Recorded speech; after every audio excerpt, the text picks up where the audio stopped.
안녕하십니까, 김석희 목사입니다. 오늘 10월 6일 성경 본문은 창세기 34장입니다. 34장 본문은 야곱의 딸 디나가 이방 족속에게 강간을 당하고 그 야곱의 아들들이 복수를 하는 장면인데요. 1절에 디나 그 딸이 그 땅 여자를 보러 나갔다라는 것을 원어로 보면 매우 세심히 관찰하다, 깊은 관심을 가지고 그 세속의 땅을 배우고 즐기려는 의도를 가지고 있었음이 드러납니다. 디나가 이렇게 경솔히 행동함으로 자신뿐만 아니라 구속의 역사를 이어나가야 할 야곱 집안 전체에 우환이 있게 하고 가문의 위험을 주었습니다. 우리도 세상의 화려함과 즐거움을 따라갔다가 돌이킬 수 없는 좌절에 빠짐을 잊지 말고 세상에 관심 가질 것이 아니라 진리의 말씀과 하나님을 바라보는 것에 더욱 우선을 두고 관심을 가져야 하겠습니다. 하나님은 우리가 세상에 살아가지만 당신의 자녀들이 구별되어 살기를 원하셨습니다. 오늘 본문 2절에 그 땅을 즐기러 나온 야곱의 딸 디나를 바라봤던 추장 세겜이 그를 강간합니다. 하나님의 백성이 아닌 사람들은 자기 기준이 없이 자기가 하고픈 대로 하고 사는 짐승에 가깝습니다. 하나님의 말씀이 기준이 되지 않고 성령의 인도를 따라 살아가지 않으면 죄성을 가진 인간은 누구라도 이해 없이 죄의 길에 빠질 수밖에 없음을 보게 됩니다. 4절에 세겜은 자신의 죄에 대한 회개 없이 자신의 욕망만 충족시키려고 자신의 아버지에게 부탁합니다. 이는 그 당시에 당사자가 직접 프로포즈하기보다는 그 가문을 대표하는 자가 상대방 가문의 대표에게 청혼을 하는 것이 일반적이었기 때문입니다. 5절에 세겜의 아버지 하몰이 야곱에게 이러한 이야기를 했고 야곱의 아들들은 들에서 목축하다가 자신의 누이가 욕보였다는 소리를 듣고 매우 근심했습니다. 왜냐하면 야곱의 딸이 강간당함으로 하나님의 백성 선민으로 이스라엘의 명예와 자부심에 타격을 가하는 행위였기 때문입니다.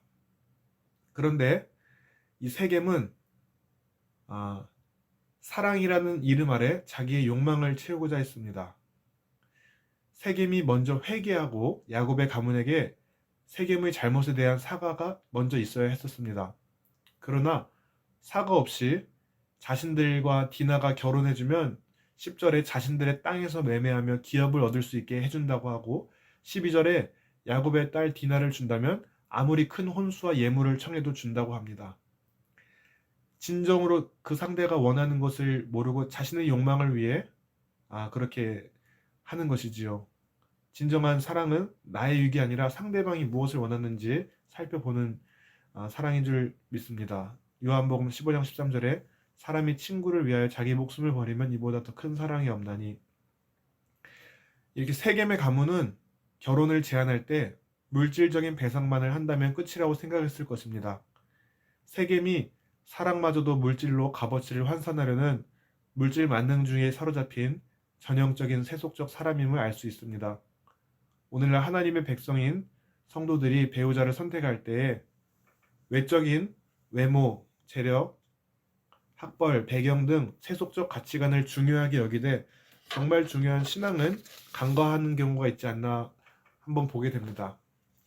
썩어 없어질 세속적인 것보다 영원히 남을 영적 가치를 더 소중히 여기는 자들을 하나님이 더 큰 복을 주실 것은 자명한 사실입니다.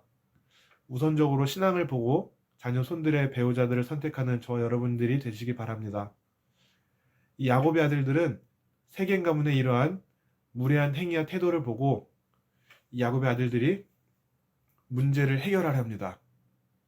그런데 해결하려는 마음은 있지만 혈기와 바른 판단력을 잃어버린 그러한 극도의 제정신이 아닌 상태에서 그 세겜 전체를, 세겜 가문을 살육을 하는 복수를 계획합니다. 성경은 개인적인 복수를 금하였음에도 불구하고 자의적인 판단에 따라 이렇게 야곱의 아들들이 악을 도모합니다. 어떻게 하냐면 야곱의 아들들은 자신들의 약한 계획을 위해서 할례를 사용합니다. 하나님의 언약의 징표인 할례를 자신들이 행사할 수 없음에도 자신들의 할례를 행할 권한이 있는 것처럼 합니다.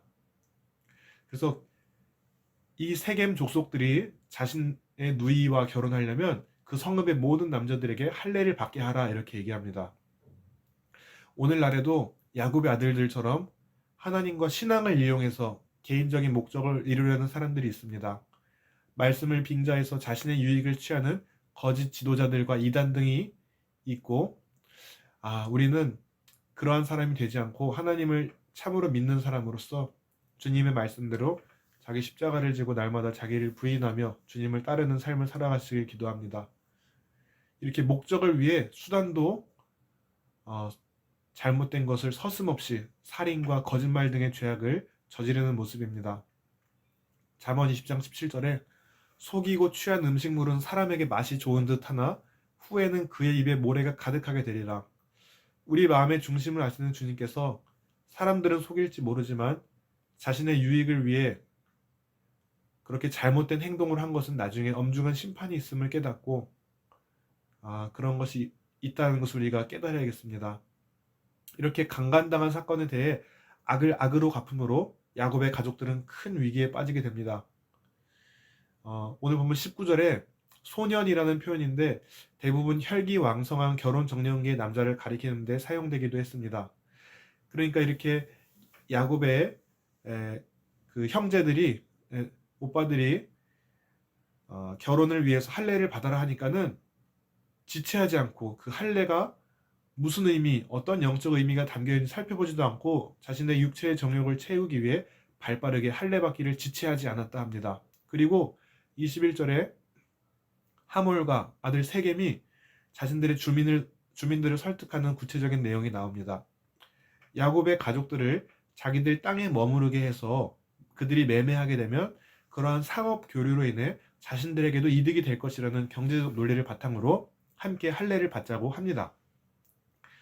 23절에 이렇게 결혼의 목적이 순수한 사랑이 아닌 야곱의 경제력과 재물을 탐내어서 그리하면 그들의 생축과 재산이 우리의 소유가 되지 않겠느냐라는 말을 합니다. 이들은 이렇게 할례의 원 의미를 묵상하지 않고 세겜의 욕심이 들어간 설득에 의해 할례를 하게 됩니다. 남자의 할례는 받은 지 3일째 되는 날이 가장 심하고 거동이 불편한 때입니다. 그래서 할례 후 셋째 날은 위기의 날이라고 불리어집니다. 이 할례는 오늘날의 포경수술이죠. 이 25절에 할례 받은 그들이 가장 고통하고 있을 때에 그때 레위와 시므온이 그들을 다 칼로 죽입니다. 죽이는 것에 그치지 않고 29절에 그들의 집 속의 물건을 다 노력해 갑니다. 30절에 야곱이 아들들에게 이렇게 복수를 갚는 것이 도에 지나치다. 그 복수의 행동으로 본인과 본인의 식구들이 위험에 처할 수 있음을 말합니다. 이러한 질책은 하나님의 보호하심과 개입이 없으면 정말 이 가문이 멸망당할 수도 있다라는 사실을 이야기합니다. 그리고 그 아들들의 행동이 자신으로 하여금 악취가 나게 한다, 미움받게 하였다라고 이렇게 얘기합니다. 야곱이 이렇게 탄식하는 이유는 가나안 땅에 어엿하게 자신의 집을 세우고자 결심하고 하란을 떠날 때의 의도와 달리 딸의 치욕적 사건과 하나님의 택함받은 가문의 위험이 이방인들 사이에 여지없이 실추되었기 때문입니다. 또한 하나님의 구원 역사를 이뤄갈 가문이 이제 멸망당할 위기감을 표현한 것입니다. 이렇게 아들들을 책망하자 35절의 아들들은 이런 아버지의 탄식에 세겜이 사과도 없이 돈을 주겠다고 하는 태도에 아들들이 물론 자극을 받았을 것이지만 그 일을 해결하는 면에 있어서 방법적으로 자신들의 잘못이 있음에도 그것은 뉘우치지 않고 자신들의 누이 디나를 창녀같이 대우한 것이 잘못이라 합니다. 오늘 본문은 이렇게 야곱의 딸 디나가 강간당한 사건과 그 사건에 눈이 뒤집혀 복수를 하는 오빠들의 이야기입니다. 이 오빠들은 정당한 방법으로 복수하지도 않았고 거짓으로 하나님의 할례를 자신들의 목적을 위해 사용합니다.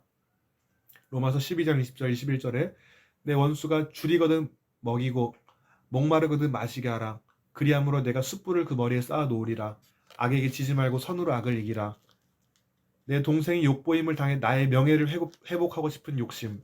하나님의 방법이 아닌 거짓말과 수단을 통해 원수를 갚는 것이 아니라 내 뜻과 다르게 일이 벌어졌다 하더라도 주님께 묻고 원수 갚는 것을 맡기고 자신에게 맡겨진 일을 집중하는 것이 더 중요할 것입니다. 원수 갚은 오빠들이 이러한 말씀 구절을 묵상했더라면 이러한 비극은 벌어나지 않았을 텐데 이 아들들의 행동으로 야곱의 가문이 위험을 당하는 모습을 보게 됩니다. 우리도 이 땅 가운데서 하나님의 자녀로 살아간다고 하지만 하나님의 이름을 빙자해서 하나님의 뜻대로 한다면서 세상의 논리대로 수많은 죄악된 방법을 가지고 그대로 사용하며 하나님의 이름이 더럽혀지지 않나, 이렇게 우리를 돌이켜 봐야 될 줄 믿습니다. 세상에서 잘못된 방법으로 목적을 이루는 것보다 하나님의 정체성을 가지고 살아가는 것이 중요하다는 것을 놓치면 안 되겠습니다. 고린도후서 2장 14절, 항상 우리를 그리스도 안에서 이기게 하시고 우리로 말미암아 각처에서 그리스도를 아는 냄새를 나타내시는 하나님께 감사하노라. 야곱의 아들들은 아버지로 하여금 악취가 나게 하는 행동이었습니다. 그러나 우리는 우리를 통해 그리스도를 아는 냄새, 향기가 전해지길 원합니다. 물론 우리는 죄인이고 연약해서 넘어지기 쉬운 존재이나 우리가 그런 연약한 존재임에도 말씀과 성령의 인도를 따라 단호히 죄악된 길을 거부하고 하나님의 뜻을 따라 살아가게 되기를 원합니다. 그렇게 될 때 베드로전서 2장 12절, 너희가 이방인 중에서 행실을 선하게 가져 너희를 악행한다고 비방하는 자들로 하여금 너희 선한 일을 보고 오시는 날에 하나님께 영광을 돌리게 하려 함이라.